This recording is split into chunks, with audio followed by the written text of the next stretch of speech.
Hello friends, आप सभी लोगों का बहुत बहुत स्वागत है यूपीएससी तैयारी में। आज हम मौलिक अधिकार के बारे में पढ़ेंगे। मौलिक अधिकार का यह फर्स्ट पार्ट है। इसमें हम मौलिक अधिकार की मांग देखेंगे कि सबसे पहले मौलिक अधिकार की मांग कहाँ उठा था, भारत में कब मांग उठा।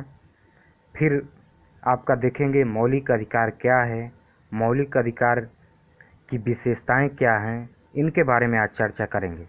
तो चलिए शुरू करते हैं। तो सबसे पहले मौलिक अधिकार की मांग देखेंगे।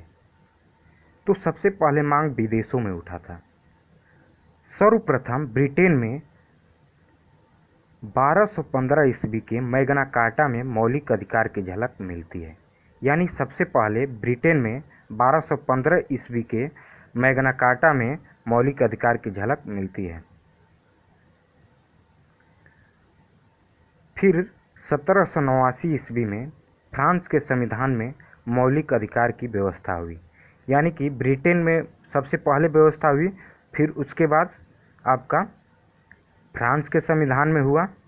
और फिर इसी नीचे देखिए 1791 ईस्वी में यूएसए के संविधान में मौलिक अधिकार की व्यवस्था की गई। यानी 1791 में आपका मौलिक अधिकार यूएसए के संविधान में भी जोड़ दिया गया। आइए अब देखते हैं भारत में मौलिक अधिकार की मांग कब उठी है। यह क्वेश्चन आप लोगों से पूछा भी जा सकता है। तो भारत में सबसे पहले 1895 के तिलक स्वराज विधेयक में अस्पष्ट रूप से मौलिक अधिकार की झलक दिखती है।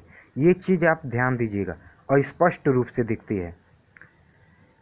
और 1918 ईस्वी में कांग्रेस के बम्बई विशेष अधिवेशन में हसन इमाम की अध्यक्षता में मौलिक अधिकार की मांग हुई। यानी सबसे पहले मांग 1918 में कांग्रेस के बम्बई विशेष अधिवेशन में, और उसके अध्यक्ष हसन इमाम थे, और इसी में आपका मौलिक अधिकार का मांग हुआ सबसे पहली बार। और 1928 में मोतीलाल नेहरू रिपोर्ट में मौलिक अधिकार की व्यवस्था हुई।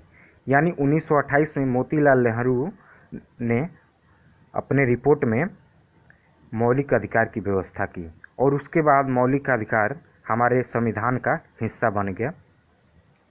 अब आइए मौलिक अधिकार क्या है, इसको जानते हैं। तो मौलिक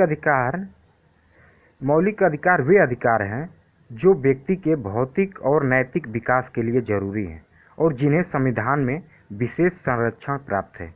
यानी मौलिक अधिकार वे अधिकार हैं जो व्यक्ति के भौतिक और नैतिक विकास के लिए बहुत ज़रूरी हैं। तो भाई भौतिक विकास वह होता है जैसे सामाजिक, आर्थिक, राजनैतिक विकास, और नैतिक मतलब आध्यात्मिक, धार्मिक विकास यह होता है, और जिन्हें संविधान में विशेष संरक्षण प्राप्त है। तो आइए देखा जाए कि भारत के संविधान में मौलिक अधिकार को क्या क्या संरक्षण प्राप्त है। तो सबसे पहले जो संरक्षण प्राप्त है मौलिक अधिकार को, मौलिक अधिकार के उल्लंघन होने पर व्यक्ति सीधे सर्वोच्च न्यायालय जा सकता है।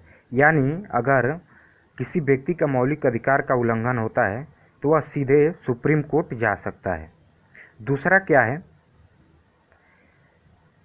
मौलिक अधिकारों का निलंबन विशेष परिस्थिति में और विशेष प्रक्रिया से किया जाता है। यानी इसको निलंबित करना इतना आसान नहीं है, इसके लिए विशेष परिस्थिति होना जरूरी है और विशेष प्रक्रिया से हटाया जाता है। और देखिए मौलिक अधिकार में संशोधन सदैव विशेष बहुमत से किया जाता है।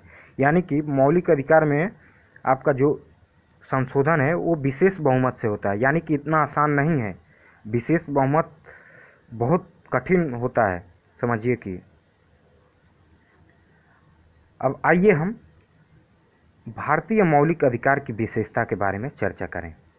तो सबसे पहले है यह वाद्य योग्य है। यानी भारत का मौलिक अधिकार वाद्य योग्य है। अर्थात वाद्य योग्य का मतलब इसके उल्लंघन होने पर अनुच्छेद 32 के तहत उच्चतम न्यायालय में और अनुच्छेद 226 के तहत हाई कोर्ट में आवेदन किया जा सकता है। यानी कि अगर आपका मौलिक अधिकार का उल्लंघन हो रहा है तो आप अनुच्छेद 32 के तहत सुप्रीम कोर्ट जा सकते हैं, और 226 के तहत अनुच्छेद हाई कोर्ट में आप जा सकते हैं। दूसरा क्या है विशेषता, मौलिक अधिकार को त्यागा नहीं जा सकता है, यानी कि अगर कोई व्यक्ति कहे कि मैं मौलिक अधिकार को त्याग करता हूँ, वह कभी नहीं त्याग सकता है इसको। तीसरा है, यह नकारात्मक और सकारात्मक दोनों प्राकृतिक का है, यानी भारत का मौलिक अधिकार नकारात्मक और सकारात्मक दोनों प्राकृतिक में पाया जाता है। चौथा क्या है, मौलिक अधिकार व्यक्ति को राज्य के खिलाफ प्राप्त अधिकार हैं, यानी कि मौलिक अधिकार जो प्राप्त है वह व्यक्ति को राज्य के खिलाफ अधिकार प्राप्त है, समझ लीजिए। और ये पांचवा देखिए, मौलिक अधिकार को सर्वोच्च न्यायालय द्वारा गारंटी एवं सुरक्षा दी जाती है।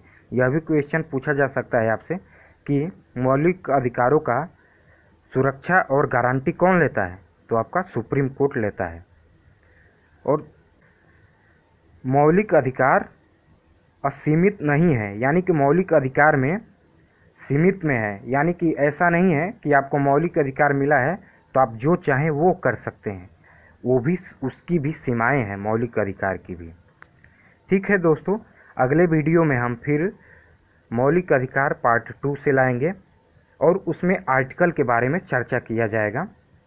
और हमारी राय है कि आप वीडियो को बहुत से बहुत शेयर करें। धन्यवाद दोस्तों।